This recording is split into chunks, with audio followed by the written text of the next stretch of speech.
நாடு முழுவதும் வீட்டு உபயோக சமையல் எரிவாயு சிலிண்டர்களின் விலை உயர்ந்துள்ளது. சென்னையை பொறுத்தவரை வீட்டு உபயோக சிலிண்டருக்கான விலை 29 ரூபாய் அதிகரித்து 957 ரூபாய் 50 பைசாவை எட்டியுள்ளது. சிஎன்ஜி எரிவாயு விலையும் 1 ரூபாய் அதிகரித்து 96 ரூபாய்க்கு விற்பனையாகிறது. மேற்காசிய போர் தாக்கத்தினால் ஏற்பட்டுள்ள இந்த விளைவுகளால் விலைவாசி உயரும் என்பதால் சாமானிய மக்கள் அதிர்ச்சி அடைந்துள்ளனர்.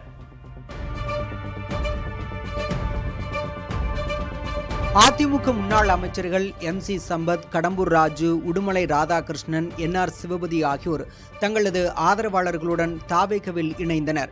சென்னை பனையூரில் உள்ள தாவேக தலைமை அலுவலகத்தில் நடைபெற்ற இந்நிகழ்வில் அமைச்சர்கள் N ஆனந்த், ஆதவ் அர்ஜுனா, வெங்கட்ரமணன் ஆகியோர் கட்சியில் இணைந்தவர்களை வரவேற்றனர்.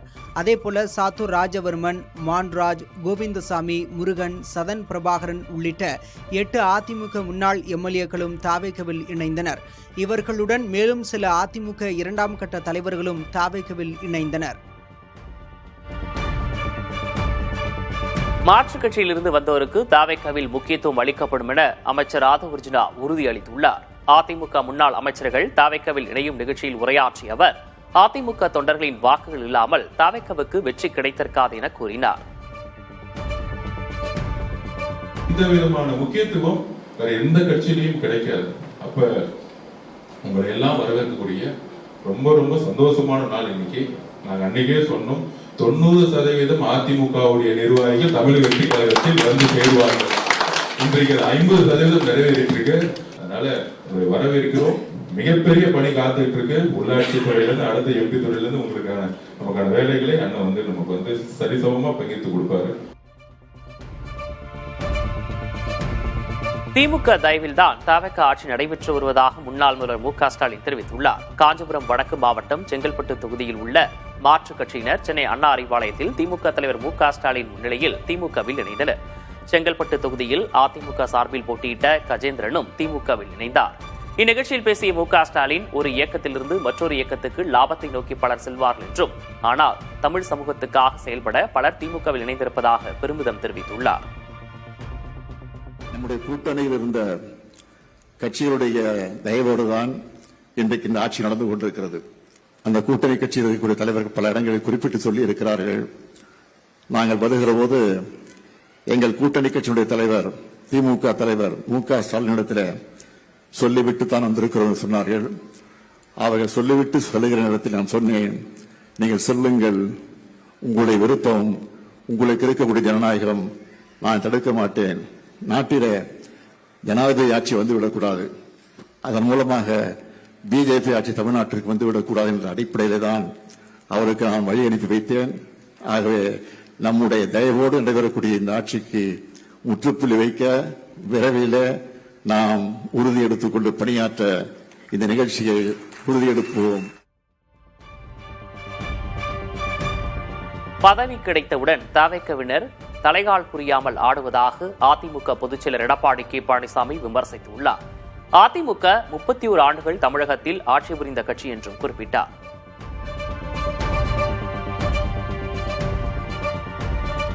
ஏதோ பதவி வந்துட்டது, தலைகால் புரியாம ஆடுறாங்க. பொன்மனச்சம்பல் புரட்சித் தலைவர் எம்ஜிஆர் அவர்கள் ஏற்கனவே குறிப்பிட்டிருக்கிறாங்க, பதவி வருகின்ற பொழுது பணிவு வர வேண்டும். அது இருந்தால்தான் செயல்படுத்த முடியும். இன்றைய தினம் அதிமுக அரசாங்கம் 31 ஆண்டு காலம் தமிழகத்தில் ஆட்சி புரிந்த கட்சி, பொன்விழா கண்ட கட்சி. 31 ஆண்டு காலம் ஆட்சி புரிந்த காரணத்தினால்தான் இந்தியாவிலேயே தமிழ்நாடு உயர்ந்த நிலைக்கு வருவதற்கு காரணமாக இருந்த அரசாங்கம் அதிமுக அரசாங்கம். முதலமைச்சர் அவர்களே,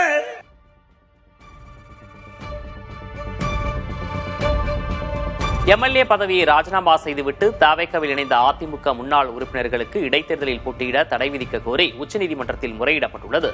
சீனிவாசன் என்ற வழக்கறிஞர் தாக்கல் செய்துள்ள மனுவில் மரகதம் குமரவேல், சத்யபாமா, இசக்கி சுப்பையா, ஜெயக்குமார் ஆகிய 4 பேருக்கு தடை விதிக்க வேண்டும் என கோரிக்கை வைக்கப்பட்டுள்ளது.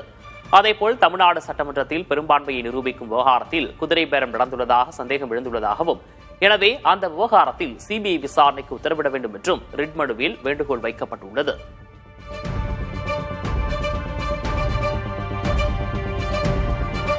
திமுக காங்கிரஸ் கூட்டணி முறிந்துவிட்டதாக முடிவுக்கு வரவேண்டாம் என காங்கிரஸ் மூத்த தலைவர் ப. சிதம்பரம் தெரிவித்துள்ளார். புதிய தலைமுறைக்கு அவர் அளித்த பிரத்யேக பேட்டியில் இதுகுறித்து பேசியதை இப்போது பார்க்கலாம். திமுக காங்கிரஸ் உறவு கசந்து போன மாதிரி ஒரு தோற்றம் இருக்கே, முறிஞ்சு போன இடத்துக்கு நகர்ந்த மாதிரி. நீங்க 2 சொற்களை பயன்படுத்துறீங்க. முறிந்து போனது, கசந்து போனது, இதெல்லாம் கடுமையான சொற்கள். கலைஞருடைய 103வது பிறந்த நாளுக்கு ராகுல் காந்தியும் மல்லிகார்ஜுன் கார்கே அவர்களும் வாழ்த்து செய்திருக்கிறார்கள், வாழ்த்து சொல்லியிருக்கிறார்கள். அது திமுக தலைவர் மு.க. ஸ்டாலினுக்கு அந்த பிரதியை அனுப்பியிருக்கிறார்கள். அதனால் கசந்து போனது, முறிந்து போனதெல்லாம் முடிவுக்கு வராதீங்க. திமுக காங்கிரஸ் கூட்டணி முறிந்துவிட்டதாக முடிவுக்கு வரவேண்டாம் என காங்கிரஸ் மூத்த தலைவர் ப. சிதம்பரம் கூறியிருந்த நிலையில் அதற்கு திமுக அமைப்புச் செயலர் R.S. பாரதி காட்டமாக பதிலளித்துள்ளார். எதிர்காலத்தில் பாஜகவுடன் கூட்டணி அமைக்கவும் வாய்ப்பில்லை என அவர் திட்டவட்டமாகவும் கூறியுள்ளார்.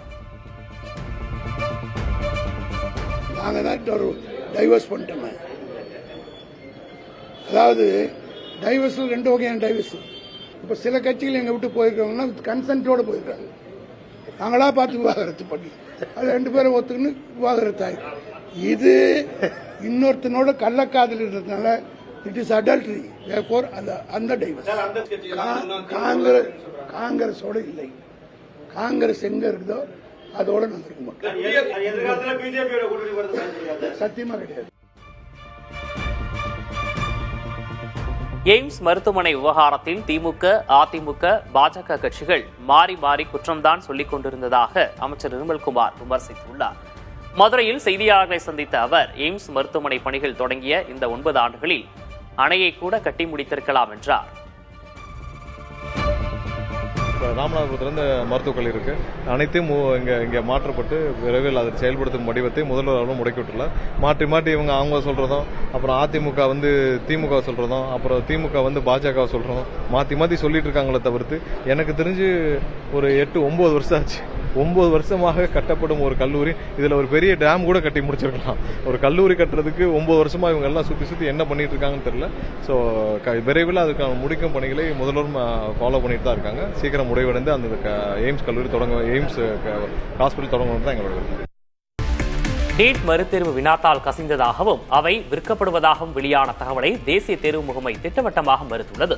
போலி வினாத்தாள்களை விற்று பணம் பறிப்பதற்காக மோசடி கும்பல்கள் இத்தகைய வதந்திகளை பரப்புவதாகவும் அதனை நம்ப வேண்டாம் எனவும் கேட்டுக் கொண்டுள்ளது. இதனிடையே நீட் மறுதேர்வுக்கான வினாத்தாள் முதல் முறையாக விமானப்படை விமானங்களில் கொண்டு செல்லப்பட உள்ளது குறிப்பிடத்தக்கது. நார்வே நாட்டின் இளவரசி மெட்டே மேட்ரிக் மாற்று நுரையீரல் அறுவை சிகிச்சைக்கான காத்திருப்போர் பட்டியலில் சேர்க்கப்பட்டுள்ளார். நாள்பட்ட நுரையீரல் பாதிப்பு காரணமாக அவரது உடல்நிலை தொடர்ந்து மோசமடைந்து வரும் நிலையிலும் அரச குடும்பத்தைச் சேர்ந்தவர் என அவருக்கு எவ்வித சிறப்பு சலுகைகளும் வழங்கப்படவில்லை.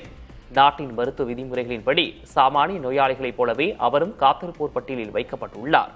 சட்டத்தின் முன் அனைவரும் சமம் என்பதை உணர்த்தும் நார்வே அரசின் இந்த மருத்துவ நடைமுறை உலக அளவில் பெரும் பாராட்டை பெற்றுள்ளது.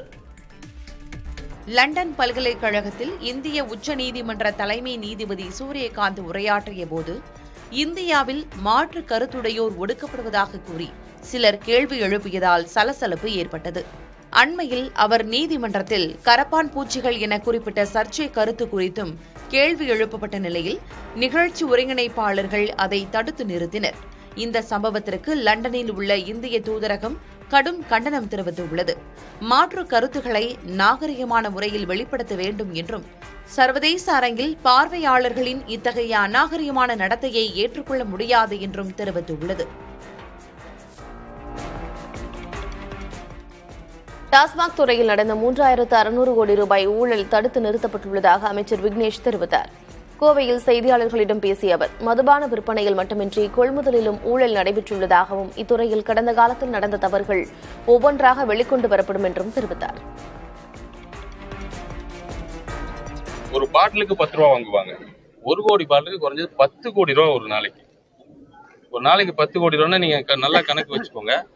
ஒரு மாசத்துக்கு 300 கோடி ரூபா, ஒரு வருஷத்துக்கு 3600 கோடி ரூபா. இந்த 3600 கோடியும் இவங்க மட்டும் வச்சுக்கிட்டு இருந்தாங்க. நாடு முழுவதும் வீட்டு உபயோக சமையல் எரிவாயு சிலிண்டர்களின் விலை உயர்ந்துள்ளது. சென்னையை பொறுத்தவரை வீட்டு உபயோக சிலிண்டருக்கான விலை ₹29 அதிகரித்து ₹957.50 எட்டியுள்ளது. சிஎன்ஜி எரிவாயு விலையும் ₹1 அதிகரித்து ₹96 விற்பனையாகிறது. மேற்காசிய போர் தாக்கத்தினால் ஏற்பட்டுள்ள இந்த விளைவுகளால் விலைவாசி உயரும் என்பதால் சாமானிய மக்கள் அதிர்ச்சி அடைந்துள்ளனர்.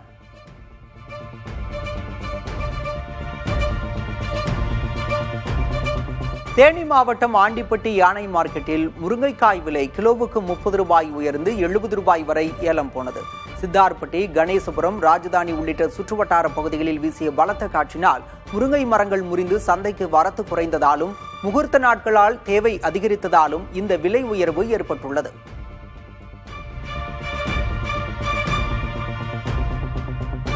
விடுமுறை நாளையொட்டி சென்னை காசிமேடு மீன் சந்தையில் மக்கள் மீன்கள் வாங்க குவிந்தனர். வரத்து குறைந்ததால் மீன்கள் விலை அதிகரித்து காணப்பட்டது. கடந்த வாரம் ₹1300 விற்பனையான வஞ்சர மீன் இந்த வாரம் ₹1340 விற்பனையானது.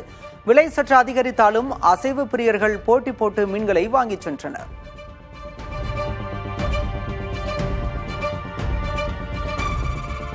திருவள்ளூர் மாவட்டம் பெரியபாளையம் அடுத்த ஆரணியில் இரவு நேரத்தில் 1 மணி நேரத்திற்கு மேலாக நீடித்த மின்வெட்டை கண்டித்து பொதுமக்கள் மறியலில் ஈடுபட்டனர்.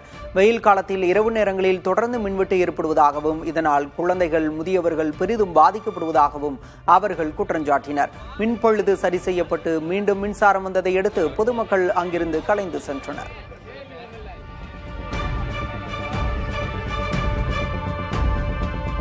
தாம்பரம் மாநகராட்சிக்குட்பட்ட அரசு ஆரம்ப சுகாதார நிலைய டயாலிசிஸ் மையத்தில் நோயாளிகளுக்கு சிகிச்சை அளித்துக் கொண்டிருந்த போது திடீரென மின்தடை ஏற்பட்டதால் பரபரப்பு நிலவியது. உடலிலிருந்து வெளியேறிய ரத்தம் குழாயிலேயே உறைந்து மாரடைப்பு ஏற்படும் அபாயம் ஏற்பட்ட நிலையில் அங்கிருந்த மாற்று ஜெனரேட்டரும் வேலை செய்யவில்லை. இதனால் நோயாளிகளின் உறவினர்கள் அச்சமடைந்தனர். எனினும் அரை மணி நேரத்திற்கு பிறகு மின்சாரம் வந்த பிறகு டயாலிசிஸ் சிகிச்சை தொடர்ந்து நடைபெற்றது. இதனால் எந்த அசம்பாவிதமும் இன்றி நோயாளிகள் உயிர் தப்பினர். முறையான மாற்று மின் வசதிகளை உறுதி செய்யாத அதிகாரிகள் மீது நடவடிக்கை எடுக்க வேண்டும் என நோயாளிகளின் உறவினர்கள் வலியுறுத்தினர். கோவை தொண்டாமுத்தூர் அருகே உள்ள அண்ணாநகர் ஆதிதிராவிடர் குடியிருப்புக்கு சாதி பாகுபாடு காரணமாக பேருந்து சேவை மறுக்கப்பட்டதாக கூறப்பட்ட நிலையில் தற்போது அங்கு அரசு பேருந்து இயக்கப்பட்டதால் மக்கள் மகிழ்ச்சி அடைந்தனர். கடந்த மே 30ஆம் தேதி கோவை வந்த சமூக நீதித்துறை அமைச்சர் வன்னி அரசுவிடம் மக்கள் அளித்த மனுவை அடுத்து மாவட்ட நிர்வாகம் மற்றும் போக்குவரத்து கழகம் இணைந்து அண்ணாநகர் வரை பேருந்து சேவையை நீட்டித்து நடவடிக்கை எடுத்துள்ளது.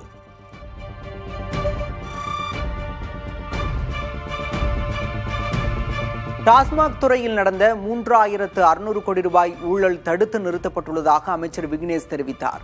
கோவையில் செய்தியாளர்களிடம் பேசிய அவர், மதுபான விற்பனையில் மட்டுமின்றி கொள்முதலிலும் ஊழல் நடைபெற்றுள்ளதாகவும் இத்துறையில் கடந்த காலத்தில் நடந்த தவறுகள் ஒவ்வொன்றாக வெளிக்கொண்டு வரப்படும் என்றும் தெரிவித்தார்.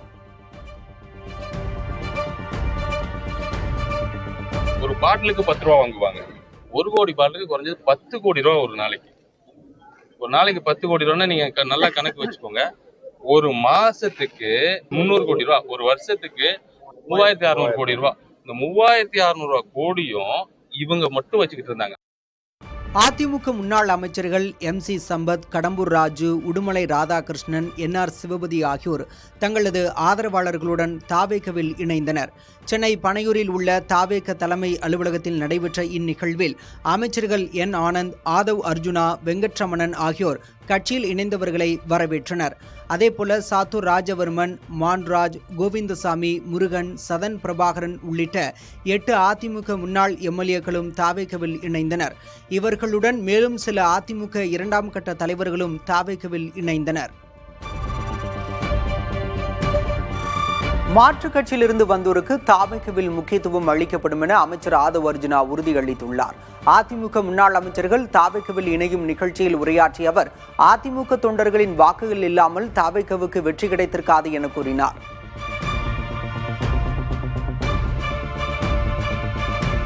இந்த விதமான முக்கியத்துவம் வேற எந்த கட்சியிலையும் கிடைக்காது.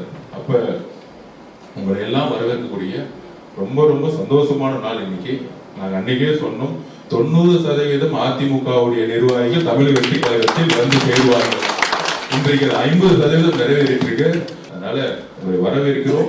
மிகப்பெரிய பணி காத்துட்டு இருக்கு. உள்ளாட்சி துறையிலிருந்து அடுத்த எம்பி துறையிலிருந்து நமக்கான வேலைகளை அண்ணன் நமக்கு சரிசமமா பகிர்ந்து கொடுப்பாரு.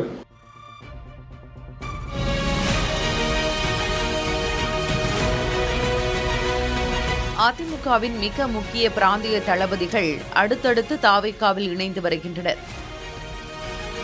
அதன்படி சென்னை மண்டலத்திலிருந்து ஏற்கனவே ஜேசிடி பிரபாகர், VS பாபு ஆகியோர் தாவேக்காவில் ஐக்கியமாகிவிட்டனர். வடக்கு மண்டலத்தில் கடலூர் மாவட்ட செயலர் MC சம்பத், மத்திய மண்டலத்தில் கூப்பா கிருஷ்ணனை தொடர்ந்து வெல்லமண்டி நடராஜன், NR சிவபதி, நா சுப்பிரமணியம், நார்த்தாமலை ஆறுமுகம் ஆகியோரும் தாவேக்காவில் இணைந்துள்ளனர். அதேபோல் மேற்கு மண்டலத்தில் செங்கோட்டையனை தொடர்ந்து சத்யபாமா, உடுமலை ராதாகிருஷ்ணன், பெருந்துறை ஜெயக்குமார் உள்ளிட்டவர்கள் தாவேக்காவை நோக்கி நகர்ந்துள்ளனர். தெற்கு மண்டலத்திலிருந்து ரெட்டியார்பட்டி நாராயணன், இசக்கி சுப்பையா வரிசையில் கடம்பூர் ராஜு, சாத்தூர் ராஜவர்மன், மான்ராஜ் ஆகியோரும் தாவேக்காவில் இணைந்தனர். அதிமுக உறுப்பினர்கள் ராஜினாமா செய்த 4 சட்டமன்ற தொகுதி இடைத்தேர்தலிலும் அதிமுக போட்டியிட்டு வெற்றி பெறும் என அக்கட்சியின் பொதுச் செயலர் எடப்பாடி பழனிசாமி தெரிவித்தார். சேலம் மாவட்டம் எடப்பாடியில் வாக்காளர்களுக்கு நன்றி தெரிவிக்கும் நிகழ்ச்சியில் பேசிய அவர், ஓட்டு போட்ட விரலில் இன்னும் மை கூட அழியவில்லை, அதற்குள் சிலர் மாற்றுக் கட்சிக்கு சென்று விட்டதாக விமர்சித்தார். இன்றைக்கு 4 பேர் ராஜினாமா செய்தாலும் அதற்கு இடைத்தேர்தல் வரும். அந்த இடைத்தேர்தலிலே அனைத்து இந்திய அண்ணா திராவிட முன்னேற்ற கழகம் மற்றும் நம்முடைய கூட்டணியோடு போட்டியிட்டு 4 தொகுதியிலும் மக்களுடைய பேராதரவோடு வெற்றி பெறுவோம். திமுக தயவில்தான் தாவேக ஆட்சி நடைபெற்று வருவதாக முன்னாள் முதல்வர் மு.க.ஸ்டாலின் தெரிவித்துள்ளார். காஞ்சிபுரம் வடக்கு மாவட்டம் செங்கல்பட்டு தொகுதியில் உள்ள மாற்றுக் கட்சியினர் சென்னை அண்ணா அறிவாலயத்தில் திமுக தலைவர் மு.க.ஸ்டாலின் முன்னிலையில் திமுகவில் இணைந்தனர். செங்கல்பட்டு தொகுதியில் அதிமுக சார்பில் போட்டியிட்ட கஜேந்திரனும் திமுகவில் இணைந்தார். இந்நிகழ்ச்சியில் பேசிய மு.க.ஸ்டாலின், ஒரு இயக்கத்திலிருந்து மற்றொரு இயக்கத்திற்கு லாபத்தை நோக்கி பலர் செல்வார்கள் என்றும், ஆனால் தமிழ் சமூகத்துக்காக செயல்பட பலர் திமுகவில் இணைந்திருப்பதாக பெருமிதம் தெரிவித்துள்ளார். நம்முடைய கூட்டணியில் இருந்த கட்சிகளுடைய தயவோடுதான் இன்றைக்கு இந்த ஆட்சி நடந்து கொண்டிருக்கிறது. அந்த கூட்டணி கட்சியில் இருக்கக்கூடிய தலைவர்கள் பல இடங்களில் குறிப்பிட்டு சொல்லி இருக்கிறார்கள். நாங்கள் வருகிற போது எங்கள் கூட்டணி கட்சியுடைய தலைவர் திமுக தலைவர் மு.க.ஸ்டாலினிடத்தில் சொல்லிவிட்டு தான் வந்திருக்கிறோம் சொன்னார்கள். அவர்கள் சொல்லிவிட்டு சொல்லுகிற நேரத்தில் நான் சொன்னேன், நீங்கள் சொல்லுங்கள், உங்களுடைய விருப்பம், உங்களுக்கு இருக்கக்கூடிய ஜனநாயகம் நான் தடுக்க மாட்டேன். நாட்டிலே ஜனாதிபதி ஆட்சி வந்துவிடக்கூடாது, அதன் மூலமாக பிஜேபி ஆட்சி தமிழ்நாட்டிற்கு வந்துவிடக்கூடாது என்ற அடிப்படையிலே தான் அவருக்கு நான் வழி அனுப்பி வைத்தேன். ஆகவே நம்முடைய தயவோடு நடைபெறக்கூடிய இந்த ஆட்சிக்கு முற்றுப்புள்ளி வைக்க விரைவில் நாம் உறுதி எடுத்துக்கொண்டு பணியாற்ற இந்த நிகழ்ச்சியை உறுதியெடுப்போம். தமிழக அரசியலில் விரைவில் மாற்றம் ஏற்படும் என பத்திரிகையாளர் குருமூர்த்தி தெரிவித்துள்ளார். அண்ணாமலையின் புதிய இயக்கம் குறித்த செய்தியாளர்களின் கேள்விக்கு பதிலளித்த அவர், சினிமா துறையை சாராத ஒரு பெரிய தலைவர் அரசியல் களத்திற்கு வந்துள்ளதாக தெரிவித்தார். சார், முதல்ல சினிமா ஃபீல்ட்லேருந்து வராத ஒரு பெரிய தலைவர் உருவாகி இருக்கார். அந்த தமிழ்நாட்டில் ஒரு மாற்றம் வருங்கிறத நானே கூட அது போல சிந்தனை செய்து தான் இந்த வாரம் துக்குளக்கில் எழுதியிருக்கிறேன்.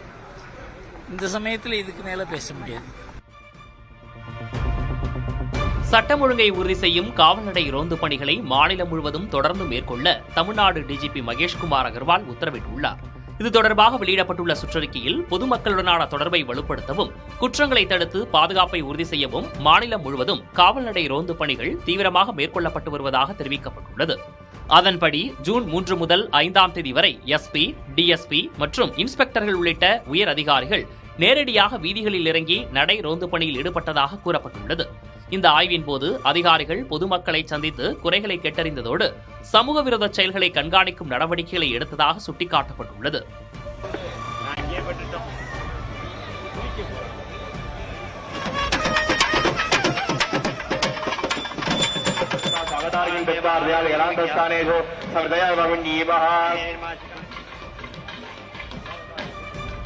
மதுரை வண்டியூர் தெப்பக்குளம் மாரியம்மன் கோயில் குடமுழுக்கு விழா வெகு விமரிசையாக நடைபெற்றது. 3 நாட்கள் நடைபெற்ற கணபதி ஹோமம், நவகிரக ஹோமம் உள்ளிட்ட யாகசாலை பூஜைகளை தொடர்ந்து கடம் புறப்பாடாகி கோபுர உச்சிக்கு கொண்டு செல்லப்பட்டு கும்ப கலசத்தில் புனித நீர் ஊற்றப்பட்டது. இந்த விழாவில் அமைச்சர் நிர்மல்குமார், அதிமுக முன்னாள் அமைச்சர் RB உதயகுமார், சட்டமன்ற உறுப்பினர்கள் மற்றும் ஏராளமான பக்தர்கள் கலந்து கொண்டு தரிசனம் செய்தனர்.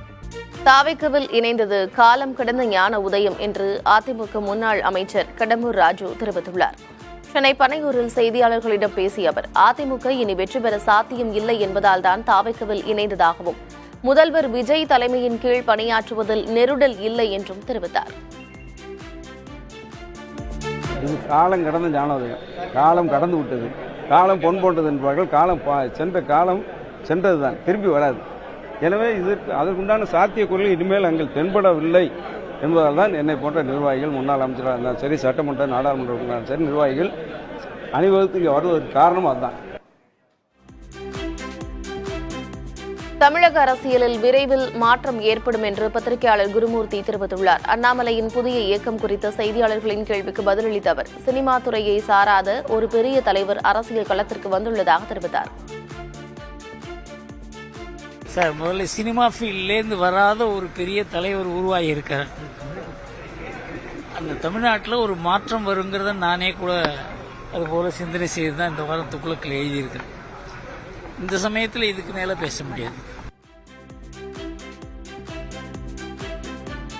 அதிமுக முன்னாள் அமைச்சர் விஜயபாஸ்கர் தாவேக்கவில் இணைவது தொடர்பாக தனக்கு எதுவும் தெரியாது என்று தொழிலாளர் நலத்துறை அமைச்சர் பர்வேஷ் தெரிவித்திருக்கிறார்.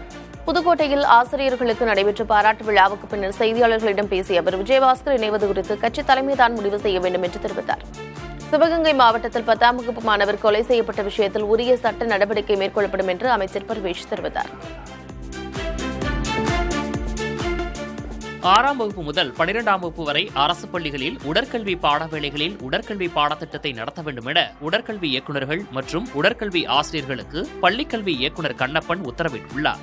பள்ளி நேரத்திற்கு பிறகு விளையாட்டில் ஆர்வமுள்ள மாணவர்களுக்கு சிறப்பு பயிற்சி வழங்க வேண்டும் என்றும், விளையாட்டு மைதானங்களை பயன்படுத்தாத பள்ளிகள் மற்றும் மாநில, தேசிய அளவில் சாதனை படைத்த பள்ளிகளின் விவரங்களை அனுப்பி வைக்க வேண்டும் என்றும் அறிவுறுத்தப்பட்டுள்ளது. காவலர்களுக்கான முதல்வர் பதக்கம் வழங்கும் விழாவில் ஸ்டாலின் பெயரில் சான்றிதழ் வழங்கப்பட்டதால் சர்ச்சை எழுந்துள்ளது. சென்னை எழும்பூரில் உள்ள ராஜரத்தினம் மைதானத்தில் 300 காவல்துறையினருக்கு முதல்வர் பதக்கம் வழங்கப்பட்ட போது மு.க.ஸ்டாலின் கையெழுத்து அச்சிடப்பட்ட சான்றிதழ்கள் தரப்பட்டன. அதிர்ச்சியடைந்த அதிகாரிகள் சான்றிதழ் வழங்குவதை நிறுத்தினர். சென்னை காவல் ஆணையர் அமல்ராஜ் பதக்கம் மட்டுமே வழங்கினார். இதுகுறித்து விளக்கம் அளித்துள்ள காவல்துறை உயரதிகாரிகள், சான்றிதழ்கள் தேர்தலுக்கு முன்பாகவே அச்சடிக்கப்பட்டதால் முன்னாள் முதல்வர் பெயர் இடம்பெற்றுவிட்டதாகவும், கவனக்குறைவு காரணமாக இத்தகைய தவறு நடந்துள்ளதாகவும் கவலை தெரிவித்தனர். சட்டம் ஒழுங்கை உறுதி செய்யும் காவல்நடை ரோந்து பணிகளை மாநிலம் முழுவதும் தொடர்ந்து மேற்கொள்ள தமிழ்நாடு டிஜிபி மகேஷ்குமார் அகர்வால் உத்தரவிட்டுள்ளார். இது தொடர்பாக வெளியிடப்பட்டுள்ள சுற்றறிக்கையில், பொதுமக்களுடனான தொடர்பை வலுப்படுத்தவும், குற்றங்களை தடுத்து பாதுகாப்பை உறுதி செய்யவும் மாநிலம் முழுவதும் காவல்நடை ரோந்து பணிகள் தீவிரமாக மேற்கொள்ளப்பட்டு வருவதாக தெரிவிக்கப்பட்டுள்ளது. அதன்படி ஜூன் 3 முதல் 5ஆம் தேதி வரை SP, DSP மற்றும் இன்ஸ்பெக்டர்கள் உள்ளிட்ட உயர் அதிகாரிகள் நேரடியாக வீதிகளில் இறங்கி நடை ரோந்து பணியில் ஈடுபட்டதாக கூறப்பட்டுள்ளது. இந்த ஆய்வின் போது அதிகாரிகள் பொதுமக்களை சந்தித்து குறைகளை கேட்டறிந்ததோடு சமூக விரோத செயல்களை கண்காணிக்கும் நடவடிக்கைகளை எடுத்ததாக சுட்டிக்காட்டப்பட்டுள்ளது. கோவை சிறுமி பாலியல் வன்கொடுமை வழக்கில் கைதான இருவரும் காவல்துறை விசாரணைக்கு பின் கோவை போக்சோ நீதிமன்றத்தில் ஆஜர்படுத்தப்பட்டனர். சூலூர் அருகே சிறுமி பாலியல் வன்கொடுமை செய்து கொல்லப்பட்ட வழக்கில் கைதான கார்த்திக், மோகன்ராஜை காவல்துறையினர் 3 நாள் காவலில் எடுத்து விசாரித்தனர். விசாரணைக்கு பின் இருவரும் போக்சோ நீதிமன்றத்தில் ஆஜர்படுத்தப்பட்டனர். இருவரையும் வரும் 12ஆம் தேதி வரை கோவை மத்திய சிறையில் அடைக்க நீதிபதி பகவதி அம்மாள் உத்தரவிட்டார்.